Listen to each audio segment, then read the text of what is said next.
弟兄姊妹平安，今天是2022年的11月11号，用我们台湾的年是111年11月11号。今天的经文是以赛亚书第12章，撒迦利亚书第8章第1节到第17节，约翰福音第5章19节到26节。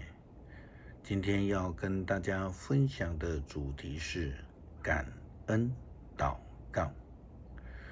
牧师曾经在眷村旁边的一所长老教会服侍一段时间，当时教会的会友是非常的少，虽然是少，但也因此有这样的机会，我可以进入这个对我而言非常陌生的一个环境，就是眷村。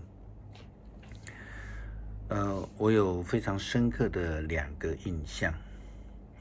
我第一次发现，那住在眷村里面的居民们，其实不是一个整全的群体，其实他们就好像一个小的国际村。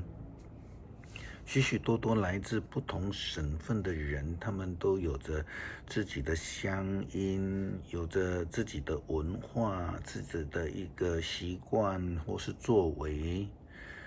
另外呢，听他们在分享的时候，我发现他们每一个人对于他们自己从中国逃难到台湾，都有自己的故事，对于生活也都有很多很多的抱怨。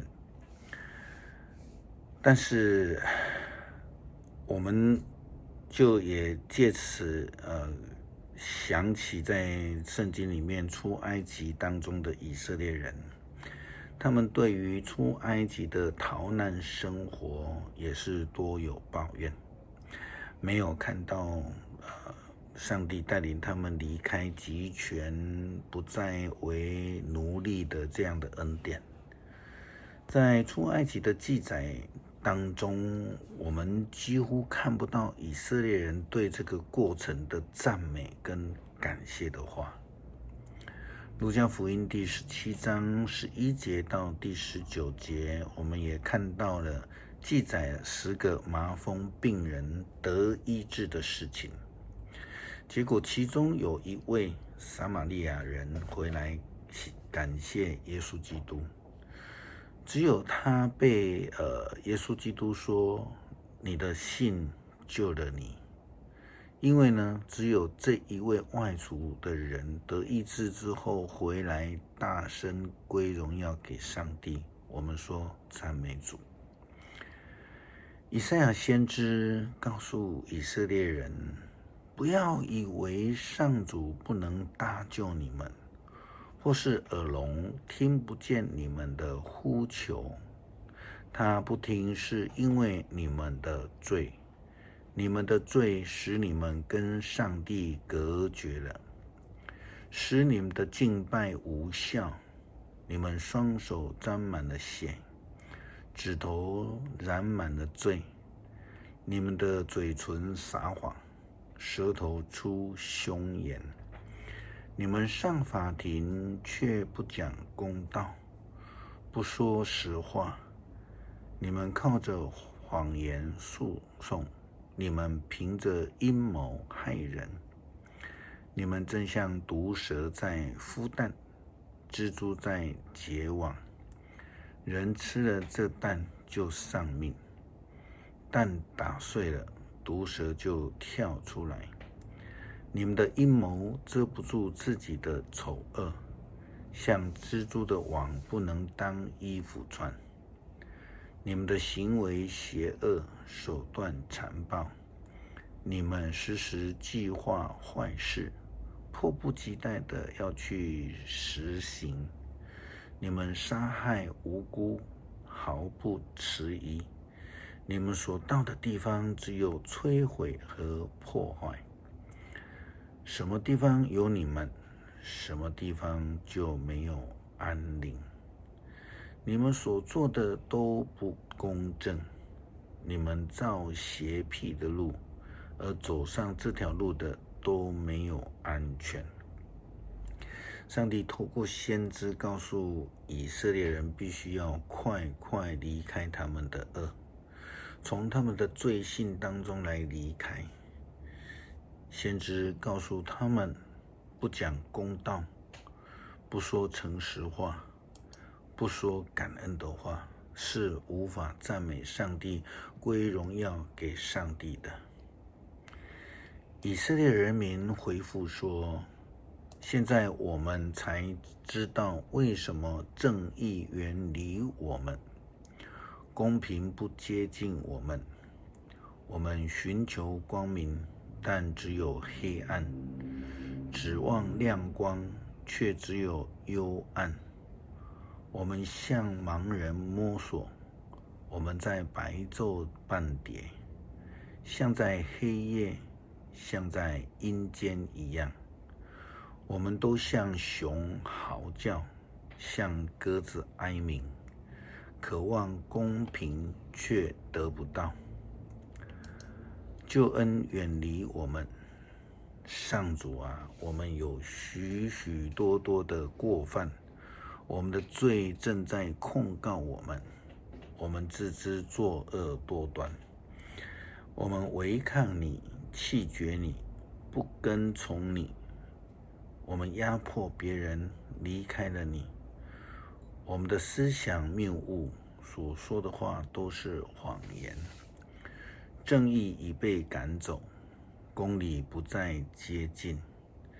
在公共领域找不到真理，也没有公道，一点人都没有真理。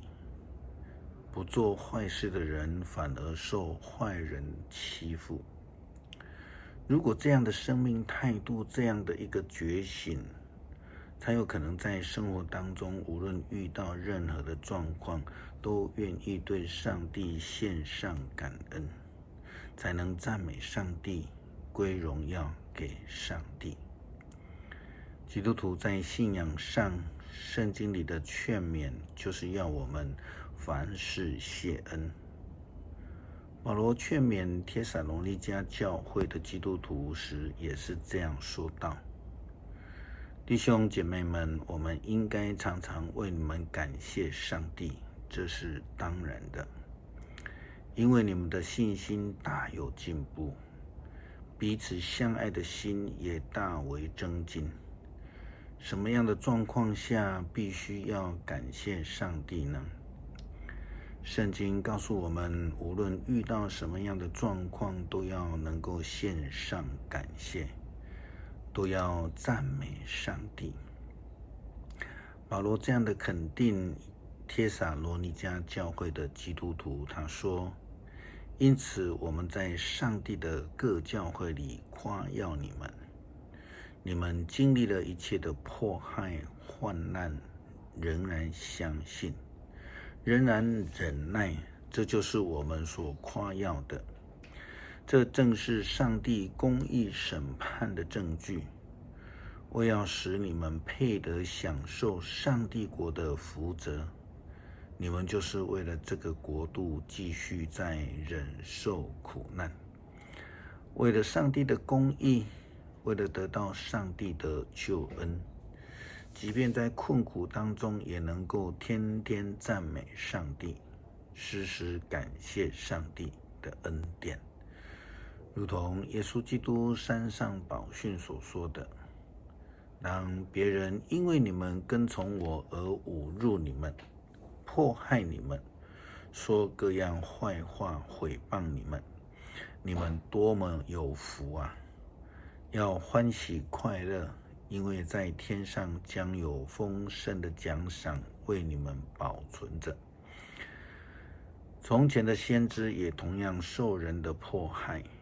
马太福音第5章11节到12节。所以为了上帝的美，我们也赞美感谢上帝，我们也能因此而蒙福。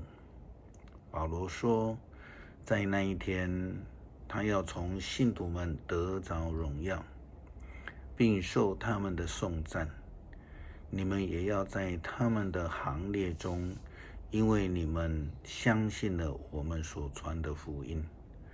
为了这个目的，我们常常为你们祷告，求我们的上帝使你们不至于辜负他的呼召。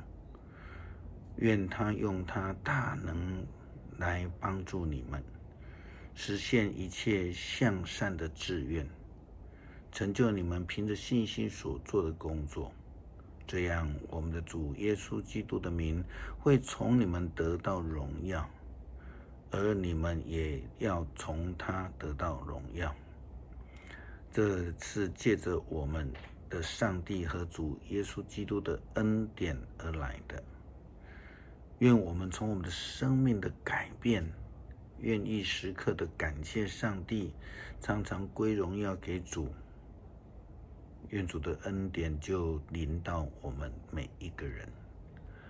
以赛亚书第12章，在那一天你们要唱歌，上主啊，我要感谢你。虽然你曾经对我发怒，但是你息了怒气，你安慰了我。瞧吧，上主是我的救主，我要信赖他，我不惧怕。上主是我的力量，是我的诗歌，你拯救了我。正如清水使干渴的人欢心，上帝的子民也因他的拯救喜乐。在那一天，你们要歌唱，感谢上帝，称颂他的名，要向万国宣告他的作为，要向万民传扬他的圣名，要向上主唱歌，因为他成就了大事。要让全世界听到这消息，住在西安的人都要欢呼歌唱。以色列神圣的上帝是多么伟大呀！他住在以色列人民当中。求主帮助我们学习感恩的心，凡事谢恩，事事荣耀都归给上帝。追求上帝的公义，祷告奉主耶稣基督圣名，阿们。